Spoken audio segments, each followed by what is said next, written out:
इधर थोड़ी देर के बाद मंजरी को होश आया। मंजरी होश में आते ही अपने आसपास का वातावरण देखकर जोर से चीख पड़ी। लेकिन उस अंधेरी रात में, सुनसान खंडहर में उसकी चीखों से क्या होना था। फिर उसने अपने को देखा, निर्वस्त्र। मेरे कपड़े कहाँ गए? कहीं मेरे साथ?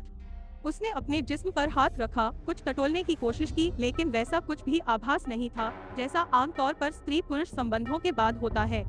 उसने खुद को आश्वस्त करने की कोशिश की, कुछ नहीं हुआ है, मंजरी।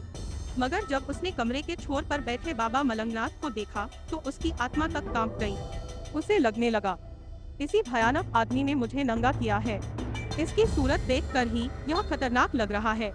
यह जरूर अब मेरे साथ कुछ करेगा। वह जोर से चिल्लाई, बचाओ, बचाओ, बचाओ। मलंगनाथ उसकी चीख सुनकर उठा गया था और तटस्थ बैठा अपनी चिलम भरने में लगा हुआ था, जैसे कुछ हुआ ही न हो। जब चीखने चिल्लाने का कोई असर नहीं हुआ तो मंजरी ने मन ही मन कहा, हे भगवान, मैंने तो रोज रोज के अपमान से बचने के लिए पानी में मरने के लिए छलांग लगाई थी। यह किस चक्कर में पड़ गई? अब इस भयानक आदमी से कैसे बचूंगी? यह सब सोचते सोचते वह डर के मारे थर थर कांपने लगी। उसने कंबल को और कसकर लपेट लिया और उठने की कोशिश करने लगी, लेकिन कंबल की वजह से भी और निर्वस्त्र होने की वजह से भी वह उठ नहीं पा रही थी। यह देखकर मलंगनाथ ने जोर का अट्टहास किया। मंजरी उसे सुनकर और सहम गई। उसे हीरोइन को अकेले विवश पाकर फिल्मों के विलेन के हंसने जैसी फीलिंग आई। वह और सिमट कर बैठ गई। अब उसने उसे धमकाने की सोची, बोली, देखो, तुम जो भी हो, मेरे साथ कुछ गलत करने की कोशिश भी मत करना। मेरे पापा पुलिस अधिकारी है, वह मार मार कर तुम्हारी खाल उधेड़ देंगे।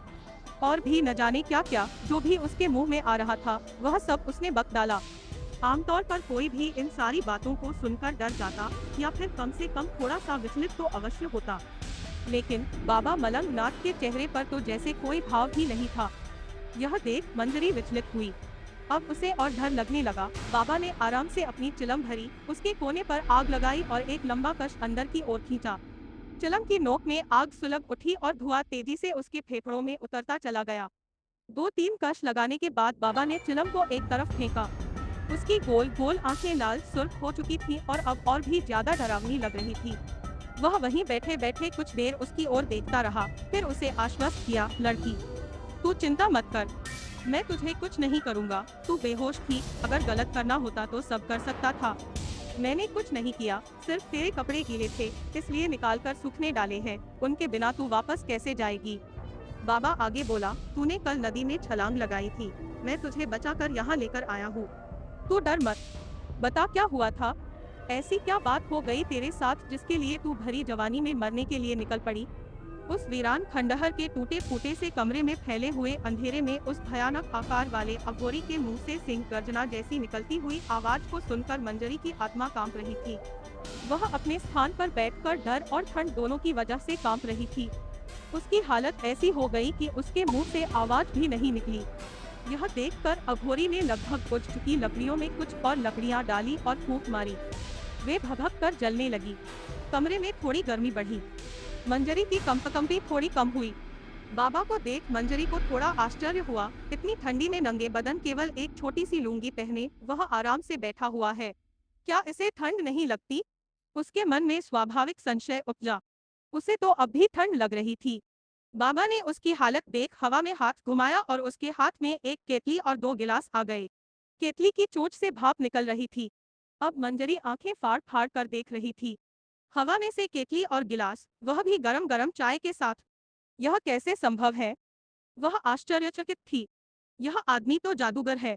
बाबा ने एक गिलास में चाय डाली और मंजरी की ओर बढ़ाई। वह चाय नहीं थी बल्कि जड़ी बूटियों से बना हुआ काढ़ा था जो ठंड में काम आता है। मंजरी ने थोड़ा झिझकते हुए उसे ले लिया। थोड़ा सा चखा, वह सुस्वादु था। उसने दूसरा घूंट लिया और फिर धीरे धीरे पूरा पी गई। बाबा ने पूछा, और लोगी? मंजरी ने झिझकते हुए गिलास आगे बढ़ाया। बाबा ने फिर से उसे भर दिया, फिर अपना भी गिलास दोबारा भरकर उसे पीने लगा। चाय कहिए या काढ़ा, उसकी वजह से थोड़ी देर में मंजरी के शरीर में सनसनाहट सी महसूस होने लगी। पूरे शरीर में आग जैसी गर्मी लगने लगी। ठंड जैसे कोसों दूर भाग चुकी हो। इतनी गर्मी आ गई थी कि उसे कंबल को उठाकर फेंक देने की इच्छा हुई, लेकिन कंबल के अंदर निर्वस्त्र होने की वजह से उसने ऐसा नहीं किया। बाबा ने पूछा, ऐसा क्या हो गया जिसकी वजह से तुमने अपनी जान देने की सोची? तुम तो अच्छे घर की लग रही हो। इतनी छोटी उम्र में ऐसी क्या परेशानी आ गई जिसके लिए तुम्हें जान देनी पड़ रही है? इश्क का चक्कर है क्या?